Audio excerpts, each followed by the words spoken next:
I remember the smell of that funeral parlor more than anything else. Lilies. Too many lilies. They say flowers hide the scent of death, but those lilies only made everything feel heavier, like the air itself was bruised. The room was long and narrow. Dark wood paneling. Rows of folding chairs dressed in cheap black cloth. A casket at the front, closed, thank the Lord. I did not want to see his face again. Not after what I knew. People moved around me like shadows. Some touched my shoulder, some whispered sorry for your loss, some simply stared. I sat in the front row, spine straight, hands folded over the black purse in my lap. 71 years old. Widow. That word still felt borrowed, like a coat that did not yet fit. Then she walked in. Evelyn. Younger than me by 25 years, but not young. 50-something, maybe. Blonde hair pulled back in a neat bun.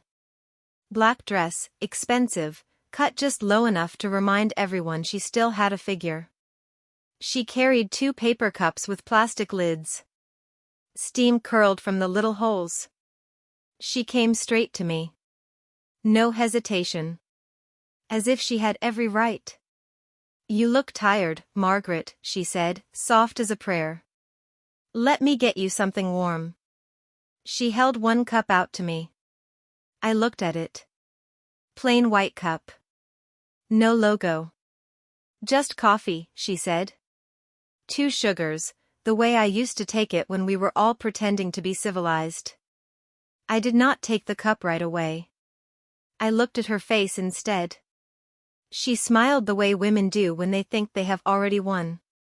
Small smile. Knowing. My fingers tightened on my purse. Inside was a small glass bottle no bigger than my thumb. Amber liquid. No label. I had carried it for weeks. I took the cup she offered. Thank you, Evelyn, I said. My voice sounded like someone else's. Calm. Almost kind. She kept the second cup for herself. She lifted it to her lips. That was when I moved my hand.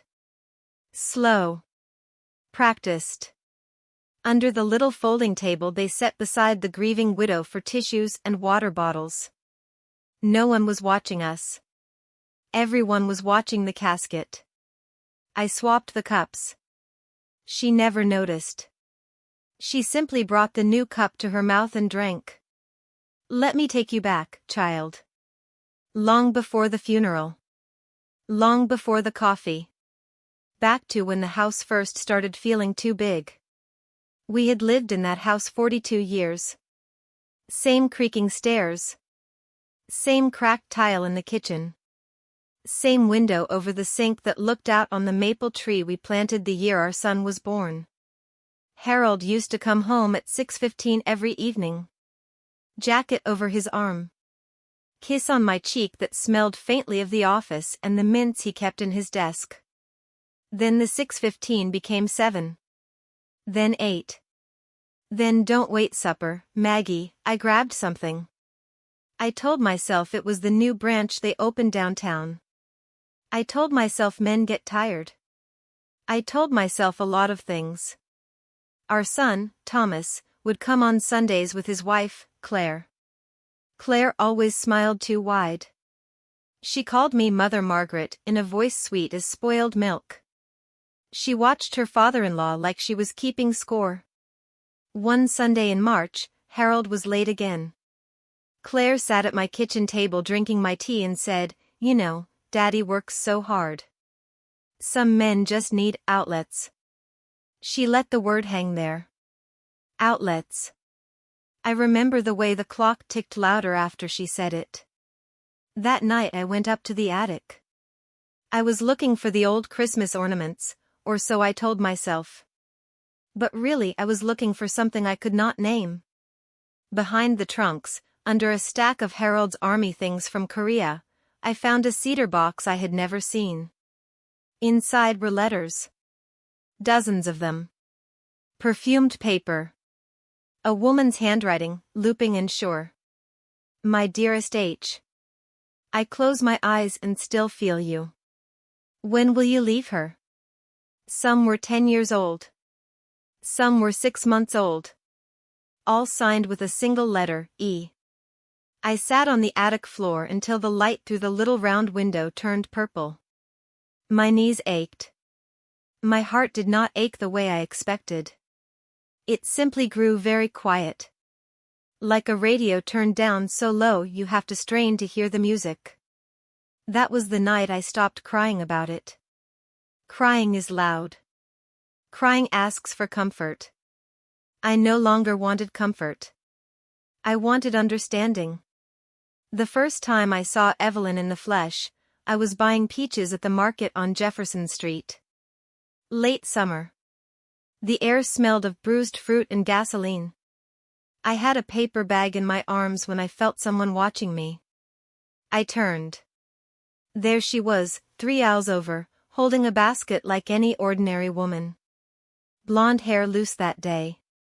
Sunglasses too big for her face. She looked at me the way you look at a photograph you already know by heart. Our eyes held for a long second. No surprise on her side. Only recognition. She lifted one hand, just a small wave, as if we were old neighbors. Then she smiled and walked away. I stood there until the peaches started to crush in the bag. After that, she appeared everywhere. The pharmacy when I picked up Harold's heart pills. The post office. Once, bold as daylight, in my own driveway, bringing Harold a casserole when he was feeling poorly. Claire let her in. Claire poured her tea at my table.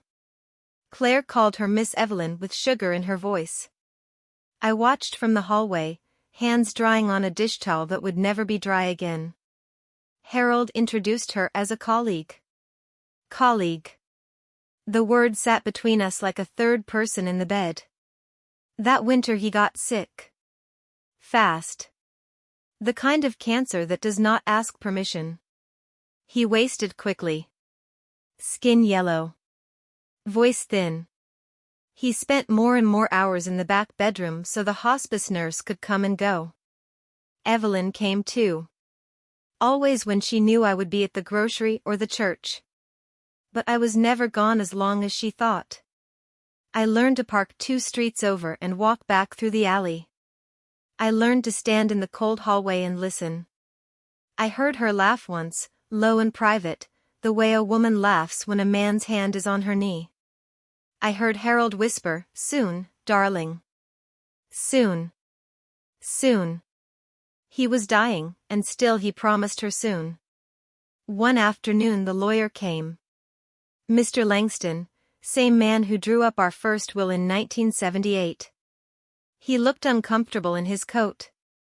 Harold signed papers propped up on pillows. I was not asked to be in the room. Later, Mr. Langston found me in the kitchen. He could not meet my eyes. He changed beneficiaries, Margaret. I tried to talk him out of it, but, well. He was of sound mind. Sound mind. I nodded and offered the man a cup of tea he did not drink. That night I sat at the kitchen table long after the house was dark. I opened the drawer where I kept the good stationery that no one ever used. I took out one sheet and wrote a single line. You do not get to bury me before I am in the ground. I folded the paper, put it back, and closed the drawer very softly. People think old women forget things. They think our minds wander like children in a meadow. They are wrong. An old woman's mind is a house with every door locked from the inside. We decide what we let out. I started paying attention the way I had not paid attention in years. I noticed which nurse left her bag on the chair. I noticed the little amber bottles with warnings in small print. I noticed how quickly a body can be quieted when it is already tired of breathing. I did not decide everything that night. Decisions like that grow slowly, like frost on a windowpane. One morning you wake up and the glass is covered. Harold lingered through spring. The maple tree budded and leafed while he shrank. On the last day he was lucid, he called me to his bedside. His hand felt like paper over bone. "Maggie," he rasped, "I'm sorry. Tell Thomas, tell him to take care of Evelyn." I stood there until his eyes closed. I did not say a word. 3 days later he was gone. The funeral home called. They asked what clothes I wanted him buried in. I told them the navy suit he wore when he lied to me at our daughter's wedding. It seemed fitting. The morning of the funeral I rose early. The house was silent the way only a house that has lost its liar can be silent. I made coffee I did not drink. I dressed in black I had bought the week before. Simple. No jewelry except my mother's plain gold wedding band. I looked in the mirror and saw a woman no one would suspect of anything. In my purse I placed the small bottle. I had moved the liquid into an old eye drop bottle weeks earlier. Clear glass. No label. Just something an old lady might carry for dry eyes. I practiced the motion in the hallway mirror. Reaching. Turning my body just enough. Swapping 2 cups without looking down. Again. Again. Until my wrist remembered the weight. Then I sat in the quiet living room and waited for the cars to come. The funeral parlor filled slowly. Neighbors I hadn't spoken to in years. Church women clutching tiny lace handkerchiefs. Thomas and Claire in the second row, Claire's black dress a little too tight, Thomas staring at the floor like it might open and swallow him. I sat alone in the front. Back straight. Hands folded. Waiting. They had placed a small table beside my chair. A box of tissues. A glass of water no one touched. Perfect height for what I needed. Evelyn arrived late, on purpose. She wanted every head to turn. They did. She walked down the aisle the way some women walk down wedding aisles, slow enough for admiration. She carried the 2 paper cups. I watched her come. Every step measured. Every breath counted. She stopped in front of me. The room quieted the way rooms do when something is about to happen but no one knows what. "You look tired, Margaret," she said again, softer this time, for the audience. "Let me get you something warm." She bent slightly, offering the cup in her right hand. I saw the faint red line on the side of the lid, the mark I had taught myself to notice weeks earlier when I practiced with water in my kitchen. I took it. "Thank you, Evelyn," I answered. My voice carried just enough to the rows behind me. Polite. Grateful. Widow-like. She kept the second cup. She smiled the small, victorious smile she had practiced longer than I had practiced my swap. I waited until she turned half away, shielding us from most eyes with her body. Then I moved. My left hand slipped under the table. My right hand lifted the tissue box a fraction, just enough cover. 2 cups. 1 heartbeat. Done. She never felt the difference. Paper cups are all the same weight when they are full. She raised hers to her lips. Took a slow, ladylike sip. Then another. I held mine without drinking. I watched her throat move. The service began. The minister spoke of a good man taken too soon. I kept my eyes on Evelyn. She stood near the casket, one hand resting on the polished wood like a wife. 5 minutes passed. Then 10. I saw the first sign. A small flicker in her smile. She shifted her weight. Blinked too long. Another sip of coffee, to steady herself, I suppose. The minister asked us to bow our heads in prayer. Every head went down. Mine stayed level. Evelyn swayed. Just once. Like a tree deciding whether to fall. Her hand left the casket and went to her chest. Her knees folded slowly, quietly, the way snow settles on a grave. She sank straight down, knees first, then the rest of her, until she was sitting on the carpet like a child at story time. A soft sound escaped her, half sigh, half question. Someone noticed. A murmur rose. Heads lifted. Claire saw first. She let out a small, sharp cry and rushed forward. Thomas followed, confused. Evelyn's eyes found mine across the room. They were wide now. Not afraid yet. Only surprised. I looked back at her with the same expression I had worn for months. Calm. Waiting. Her lips moved. No sound came. The minister stopped speaking. People stood. Someone called for a doctor. I remained seated. I placed my untouched coffee on the table beside me. Carefully. Like an old woman setting down something precious. Evelyn's head fell forward. Her hair came loose from its bun and curtained her face. She stayed that way, folded in black, breathing slow and shallow. Claire knelt beside her, shaking her shoulder. Miss Evelyn? Miss Evelyn. Thomas looked at me then. Really looked. I met his eyes and said nothing. The room filled with soft panic.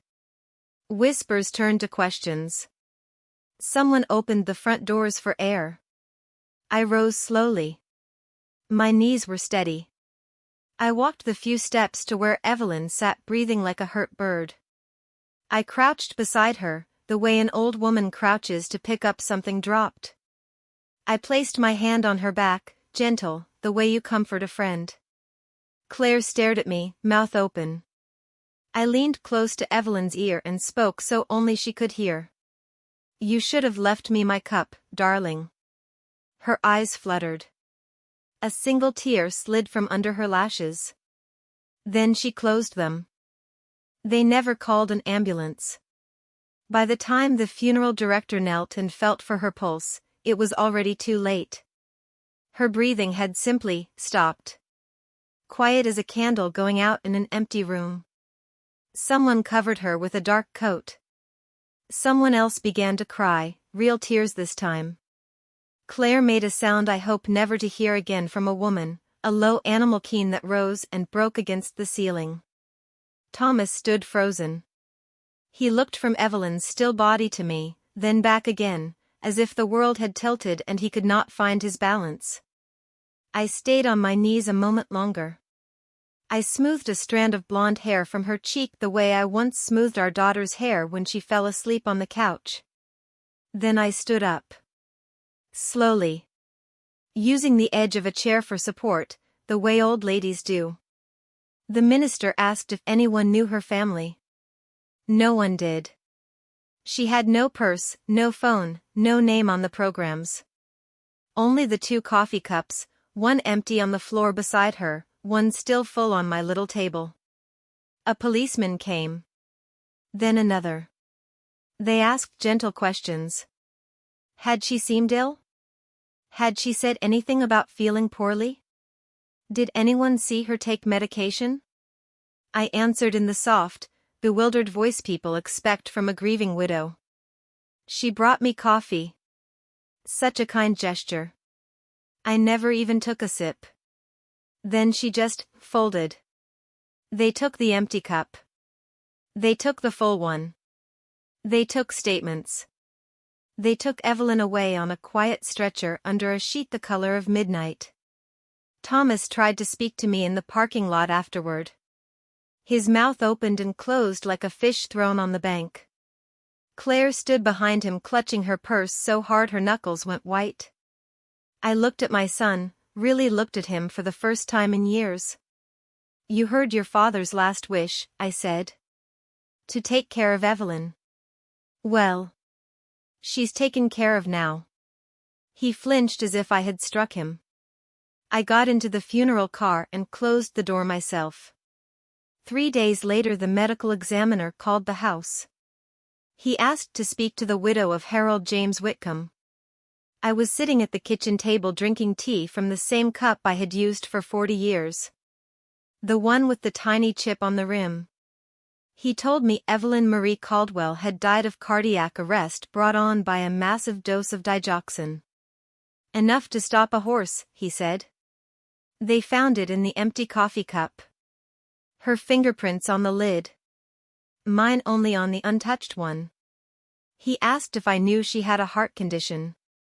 I told him I did not know the woman at all.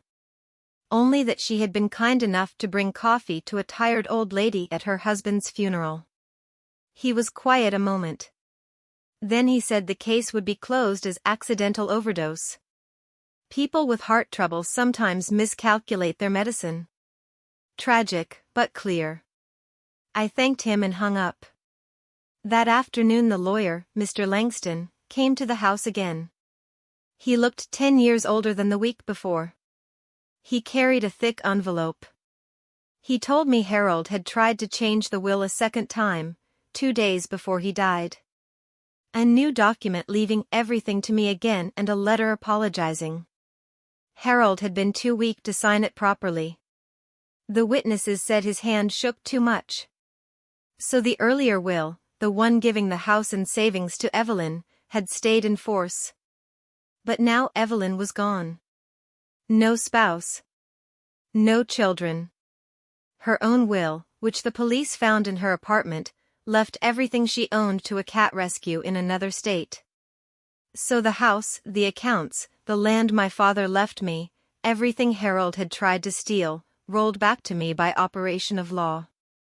Mr. Langston laid the keys and the papers on my kitchen table like he was afraid they might burn him. He could not look at me. I poured him tea. He did not drink it. When he left, I sat alone in the quiet house and listened to the clock tick the way it had ticked for decades. Only now the sound felt different. Why different? Like it belonged to me again. Word count, 850. Estimated voice duration, 6 to 7 minutes. Some nights I still sit at the same table. The lamp is low. The tea is weak, the way I like it now. Outside, the maple tree has grown so large its branches touch the kitchen window when the wind moves. I think about Evelyn sometimes. I wonder if she felt afraid in those last seconds. I hope not. I hope it felt like falling asleep after a long, long day of pretending. I do not hate her anymore. Hate is heavy, and I laid that burden down the day they closed her casket, no one there to claim her but strangers. I kept the house. I kept my name on the deed my father signed the year I married. I kept the photographs, the chipped cup, the quiet mornings. Thomas has not come back. Claire sent a Christmas card with no return address. That is all right. Children choose sides. Mothers learn to live without them. People in town whisper, of course. Old Mrs. Whitcomb and the woman who dropped dead at the funeral. They say it was the strangest thing. They say God has mysterious ways. I let them talk. Old women know the value of silence. Sometimes, when the house is dark and the moon is thin, I take out that little amber bottle, now empty and rinsed clean, and I set it on the windowsill where the light can find it. A reminder. Not of cruelty. Of clarity. You see, child, they thought my story ended when Harold closed his eyes. They thought an old woman's hands were only for folding in prayer.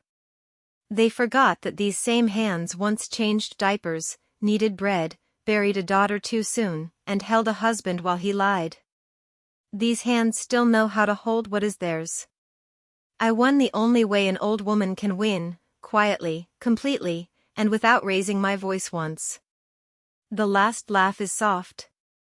It sounds like a teacup set gently back in its saucer. It sounds like a door closing on an empty room that is finally, truly mine.